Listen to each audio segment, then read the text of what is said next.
This is lesson number 9, the graphs of linear inequalities. You say, wait a second. Way back before we did some of these graphs. Those were graphs of inequalities in one variable. We used the number line. X is greater than 7. X is less than or equal to 2. Now we're going to look at inequalities in two variables. Well, the first thing you might say is y. Let's go to the board and take a look at, for example, we might have something that looks like this. Looks familiar, except we have less than rather than equals to. Well, why we do this? What would this mean? Well, let's say, for example, we were looking at children between the ages of, let's say, 5 and 15. And let's say their growth patterns, we believed, were linear. A typical child, on average, m was the slope, that is how much height they would gain each year. X was their age. B would obviously be the height when they were 0 years old, which made no sense, but it was part of the equation. Now, if we're saying, okay, we're going to offer a special nutrition diet to all children ages 5 to 15 whose height is less than predicted by their age. Again, notice the word predicted. Again, the relationship. There's a relationship, and we understand that, between height and age. So what you would do is you say, okay, I have a young person here. The person is 8 years old. I'd plug in 8 for X. Whatever the slope was, I'd multiply. I'd add the B and come up with a Y. That would be the critical height. If their height, this individual's 8-year-old's height, was less than that, they would qualify for this assistance. If they were equal to it or greater than it, they would not. So there's sort of a rationale. And let's take a look at what this kind of inequality looks like. Let's look at an inequality with numbers. Y is less than, and let's use 5x plus 3. Why use that? Because I wrote it down. Now, what does that mean? Let's talk about what it means. And then in this lesson, we'll begin to look at how we can graph these things. And later on, we'll talk about how we're going to use these things specifically. Okay? What does this mean? It means you give me an x, for example, 2. Good. All right. 2, if 5 times 2 is 10 plus 3 is 13, this says when x is 2, y has to be less than 13. What could y be? It could be 12.98. It could be 12. It could be 2. It could be 0. Negative 5 million. But it has to be less than 13. Okay? What if x was negative 1? Okay? 5 times negative 1 is negative 5. Plus 3 would be negative 2. When x was negative 1, y would have to be less than negative 2. Negative 2.1, negative 3, negative 17, negative 400,000. But less than negative 2. That's what we mean by an inequality in two variables. It's a linear inequality because this part over here is really part of a linear equation, mx plus b. Okay, so we've seen a practical use for it. This is what we're talking about. Now we're going to try to see how we can graph these things. But just so you won't get confused, let me erase what's on the board here because that might confuse you as I walk back and forth by that. Okay, what we're going to do is we're going to look at steps in graphing a linear inequality. And if you obviously been watching these tapes, you know I love steps. I love a step-by-step method because once you've got the method, you'll know how to do the problem, as opposed to just looking at it and saying, I don't know how to do this, I'm confused. We start with a very specific step. And what we're going to do is we're going to take an inequality and go through the steps. So let's take a look at the first visual. The first visual says the first thing we want to do with an inequality is get it in mx plus b form. That is, we want to have, just like we had before, y is less than mx plus b, y is greater than mx plus b, possibly y is less than or equal to mx plus b, or y is greater than or equal to mx plus b. So in this visual, the original inequality was 2y minus 4x is greater than 6. That is not in mx plus b form. So what we do, we want to get rid of the x term. We add 4x to both sides. We get 2y is greater than 4x plus 6. We then divide by 2 because we don't care what y is greater than, we care what, we don't care, correct myself, we don't care what 2y is greater than, we do care what y is greater than, and y is greater than 2x plus 3. We now have this in mx plus b form. Let's pause a moment because I want to mention something that will come up later on to remind you what we said. Anytime you have an inequality and you multiply or divide both sides by a negative, remember we switch the inequality. We talked about that. If you forgot why, find the proper chapter in the tape, go back, look at it, and I've explained it before. I don't want to take the time to explain it now, but I wanted to remind you about that because it will come to play when we have to divide both sides by a negative. Okay, now what do? We have the inequality. In this case was y is greater than 2x plus 3. Let's take a look at the second visual. It says lightly in quotes, lightly sketch. That is, take your pencil, writing utensil, and lightly sketch in the line y equals mx plus b. In previous lessons, we've looked at how to graph a line given the equation. You should be able to do that. Now, you'll notice on this visual, it doesn't look very light, but again, how do you make a light white line? Well, the point is that just visualize that as being a lighter line. The reason we do it lightly is because we will be looking at some aspect of the inequality to see what that line really should look like. But you'll notice that the line goes through the y-axis at 3. Why? Because it is the graph of the equation y equals 2x plus 3. 3 is the y-intercept. You'll also notice it goes through the x-axis at negative 1.5 or negative 1.5 if you like. And the reason for that is if we plug in y equals 0 and solve for x, we'll get x equals negative 1.5. So we can verify this indeed is the graph of the line y equals 2x plus 3. All right, now we have the line. But remember, our goal here is to graph the inequality, which is not a line. Let's look at the third visual. The third visual tells us what to do to draw in the line, because it says if the inequality contains equal, greater than or equal to, or less than or equal to, we draw in a dark line. We darken in the line to indicate that the inequality contains equals. If the inequality does not contain equals, that is greater than or less than inequality, we dash the line. Therefore, if we had drawn in a solid line darkly before, and we now discover we had a dash in the line, we couldn't do that. That's why the first step says, after we get it in mx plus b form, the next step says draw the line lightly. So now in this case, we look at the visual and we see that y is greater than 2x plus 3, does not contain equals, so the line is now a dashed line, indicating that it does not include equals in the original inequality. We're not done yet. Why not? Because we haven't looked at anything but a line. Even though it's dashed, the graph of an inequality is not a line. So let's look at the next visual, which shows us that if the inequality is less than or equal to, we shade below the line. If the inequality is greater than or equal to, we shade above the line. In this particular situation, since it was y is greater than 2x plus 3, we shade above the dashed line, indicating that we have a greater than situation. The greater than because it's shaded above the line, and it's only greater than, not including equals, because the line is dashed. Now, what I'd like to refresh your memory about in terms of the shading is, remember we were talking about the used cars. And we talked about the cars the points that were above the line. And we said, why are these points above the line? You said these cars had greater value than indicated by their age. And we talked about possible reasons for that. The key thing, again, was that their value was greater than indicated by their age. The line we had drawn was their value as a function of their age, a linear equation. The points above were greater than. The points representing cars below that line were cars whose value was lower, was less than expected based on their age. So it should be easy to remember. Greater than is above the line, we shade above. Less than is below the line, we shade below.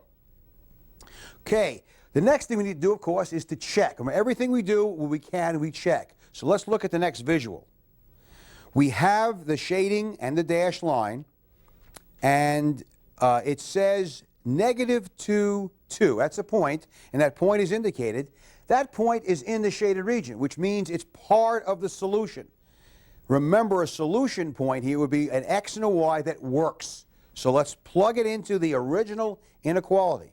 Not into the y is greater than mx plus b form, but the original inequality, 2y minus 4x is greater than 6. We plug in 2 for x, we plug in 2 for y and -2 for x. We get 4 plus 8 is greater than 6. Well, certainly 12 is greater than 6. So we know that that point works.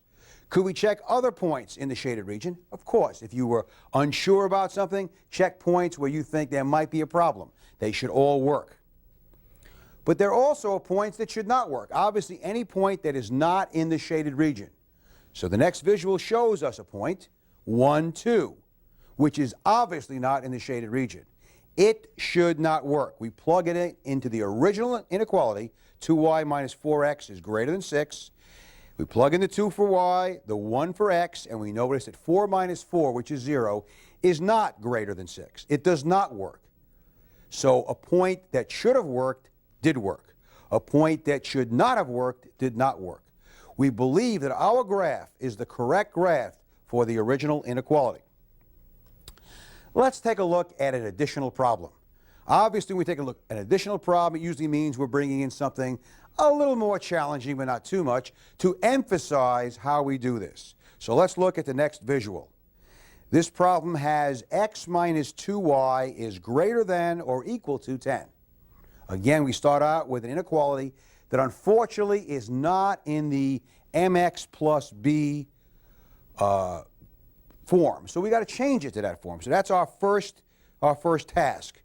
And it shows you that on the visual. We subtract x from both sides. -2y is greater than or equal to -x plus 10.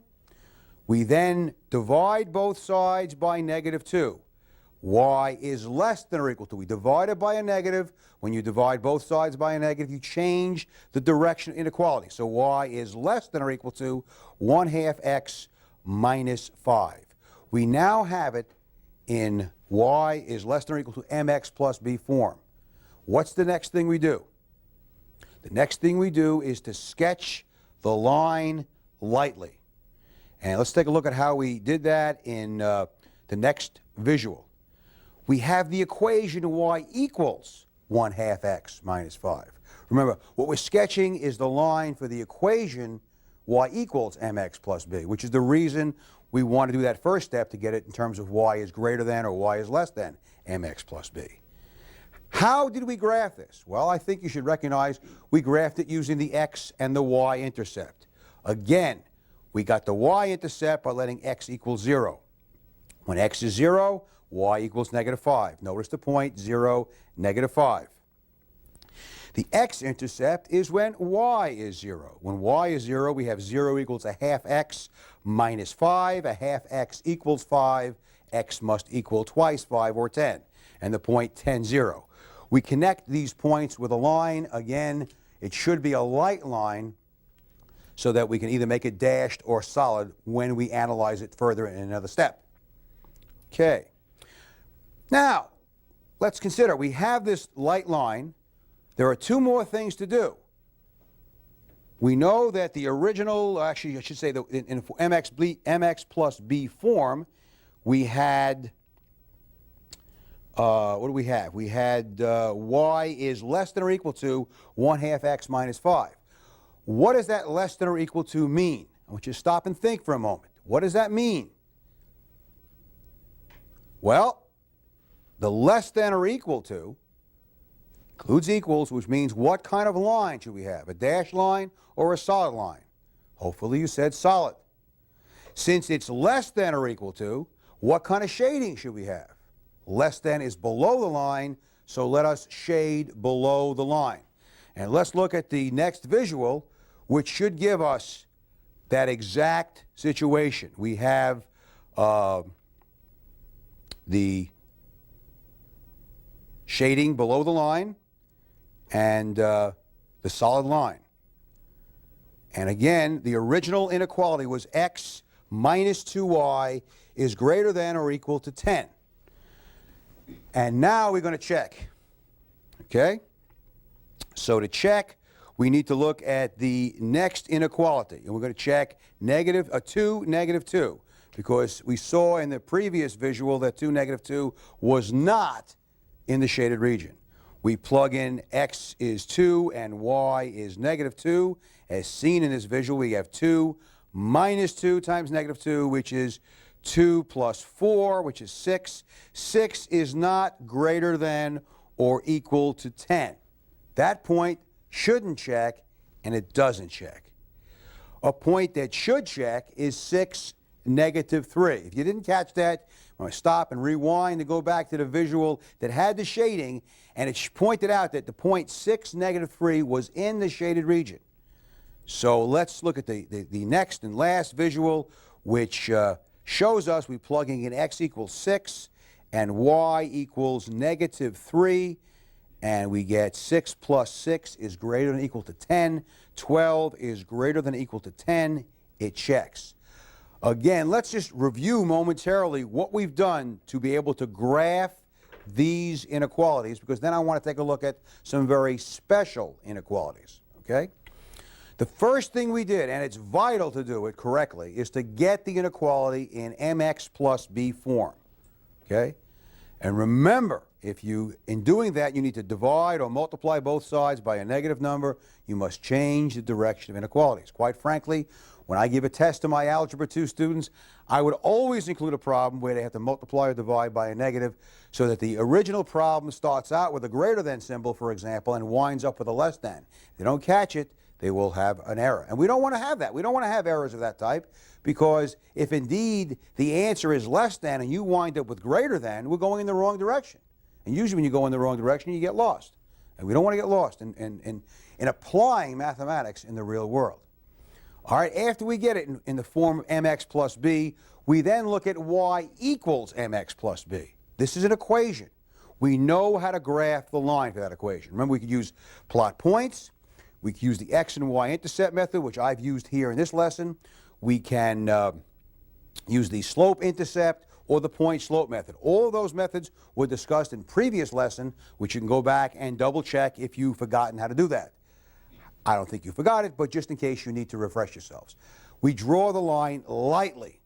Then we go back and look at the inequality in mx plus b form. Did the inequality include equals? If it was less than or equal to or greater than or equal to, we darken the line. It's a solid line. If the inequality did not include equals, it was either less than or it was greater than, we make the line dashed. So when someone looks at the graph, remember a graph is a picture, they recognize if it's dashed, did not include the line. If it's solid, the answers would include the line, all the points on the line. The last thing we do is the shading. And that is if it's a less than or equal to, we shade below the line. If it's a greater than or greater than or equal to, we shade above the line. I said that was the last thing we do. That's the last thing to do to get a solution. Our solution here is this graph with a solid or dashed line and with shading. We must check. We can find a point or more than one point, if you like, that's in the shaded area. That should check in the original inequality. When you plug the x and y in, it must work. And then find at least one point that's not in the shaded region and plug it into the original inequality, and it should not work at all if it's not in the shaded region. Okay? If we've got that, then I think we can do that. But there are a couple of inequalities that pop up, especially later on when we'll be talking about systems of inequalities. That is, looking at more than one inequality at a time, where people sometimes have problems. So let's go ahead and take a look at those. Let's go to the board here. And what if I said to you, okay, graph this inequality. X is greater than 2. Well, how do you get that in mx plus b form? That's a question you might ask. Well, remember, everything we've done in terms of graphing the inequality began by graphing the equation. So perhaps this is a great time to go back and look at graphing x equals 2. Because we haven't discussed that in graphing equations. All right, let's talk about that momentarily. X equals, what does that mean? What does that mean? To me, that means that x is always 2. When y is 7, what's x? 2. When y is your social security number, what's x? 2. When y is big, x is 2. When y is small, x is 2. If y is blue, x is 2. Because x is 2.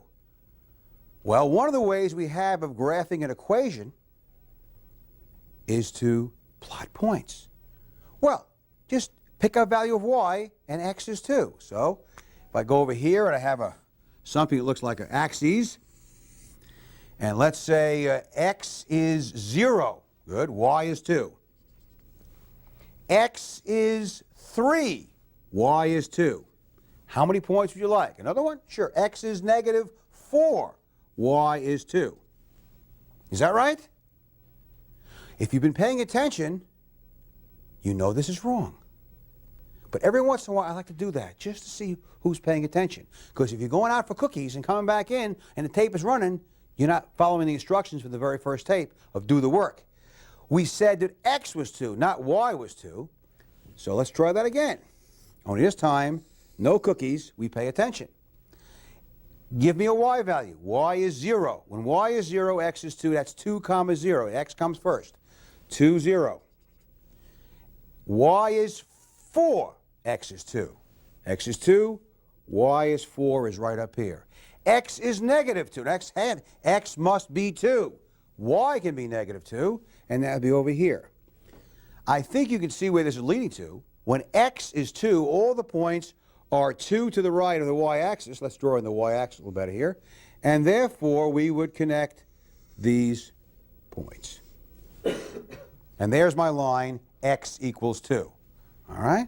But we don't want x equals 2. We want x greater than 2. And why am I turning the page? Because I want to draw it in lightly.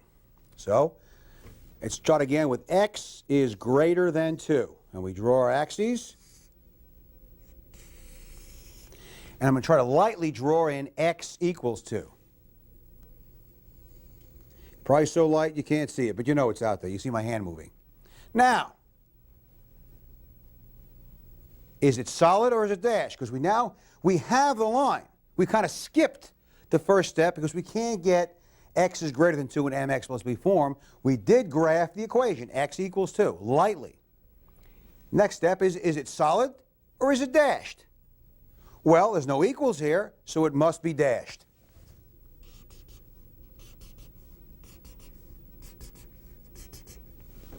And there is the dashed line for x equals 2. What's the next step? The next step is shading. But wait a second, we said shading above or below. How can you shade above or below a vertical line? You say, well, if you're a wise guy, you'd say, well, shading up here. I'm the wise guy. You can't be the wise guy. You got to pass the class. So that's silly. Well, we got to go back to our meaning. What is the meaning of x is greater than 2? X is a number that's greater than 2. Y can be any number. So, for example, an ordered pair that would work might be 3, 1. Right? X is 3. 3 is greater than 2. Y can be any number. Y is 1. Let's plot the point 3, 1 and see where it is. X is 3, y is 1. There's a point that should be in the shaded region. That should give you a hint as to where the shaded region is. If it doesn't, let's find another point. X is greater than 2. X is 5. Y is negative 3. All right, let's extend the x-axis here so we can find 5. 1, 2, 3, 4. X is 5. Y is negative 3. Does that give you any hint as to where the shading goes? Well, you should see that for x to be greater than 2, x has to be further away from the y-axis than this dashed line. And therefore, we shade to the right. Because in terms of x, on the x-axis, the greater than is to the right, less than is to the left. What if this had been x is less than 2? Same line, same dash, only the shading would be to the left. X is less than 2. So that's one special case. Remembering that x equals is a vertical line, but if you don't remember that, just plot points, as I did. Draw the line lightly and shading correctly. You could probably guess what the other special situation is. How about y is less than or equal to -1? Now, we'll look at this two ways, because this we can get in mx plus b form. We'll look at it that way. We'll also, more importantly, look at what it means. What does y is less than or equal to -1 means? It means that x could be anything you want, any number you'd like, but y must be less than or equal to -1. Y could be -1, of course, or -1 equals -1. Y could be -1.5 or -2, -7, -10 million, as long as it's less than -1. Now, let's go back to my promise to show you how we could write this in y equals, or y is less than or equal to mx plus b form. You say there's no x. You're right.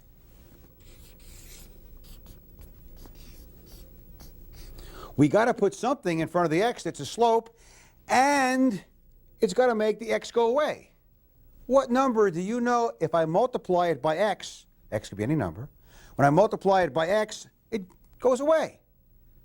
The only number I know is 0, because 0 times x is 0. Even if x is the national debt, which is a bigger number that I can pronounce, what happens? 0 times the national debt is 0. Now, these two are exactly the same. They both represent the inequality y is less than -1. The question is, what does a 0 slope mean? The definition of slope was that it's the change in y when x increases by 1.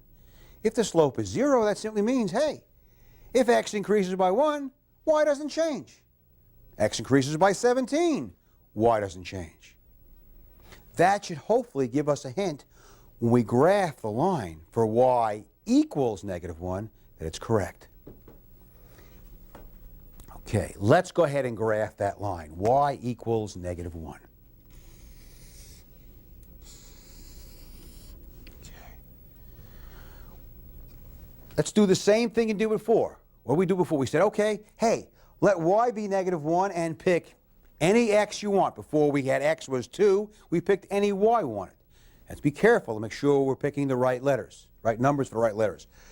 What should x be? Let's x be 3. If x is 3, y is -1. X is 3, y is -1. By the way, if you want to use the mx plus b form, x is 3, 0 times 3 is 0, minus 1 is -1. Let's pick another x. X is -2. Y is -1.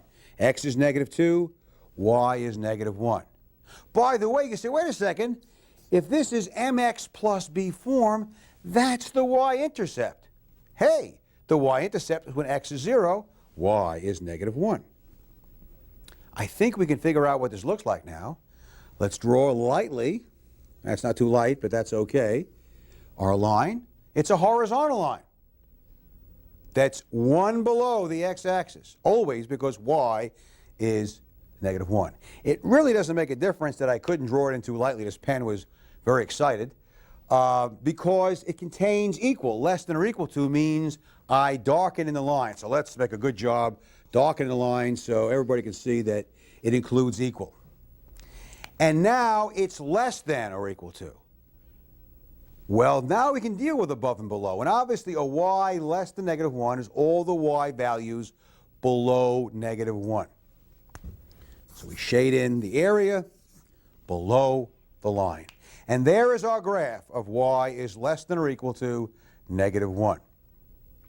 Can we check this? Of course. We can pick points. For example, here's a point. Let's see, x is 1, 2, 3.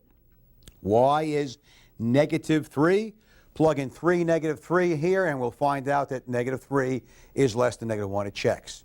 Pick a point up here. How about a point right here? This point is 1, 0. Well, in x, it doesn't make a difference what x is, but when we go over here, is 0 less than or equal to negative 1? No, it's not. This point is not in the shaded region. It doesn't work, and we've checked, and this is the correct graph. So, what we've seen in this lesson is how to graph linear inequalities in two variables. We will need this later on when we talk about systems of linear inequalities. And those of you who are planning to go into business and major in a business field in college, you will eventually get involved in college mathematics in something called linear programming. And linear programming is based around the use of systems of linear inequalities. So there's real usage here. Now, before we can get involved in systems of inequalities, we first have to learn about systems of equations. And in case you haven't guessed it, systems of equations is our next lesson, which will be lesson 10.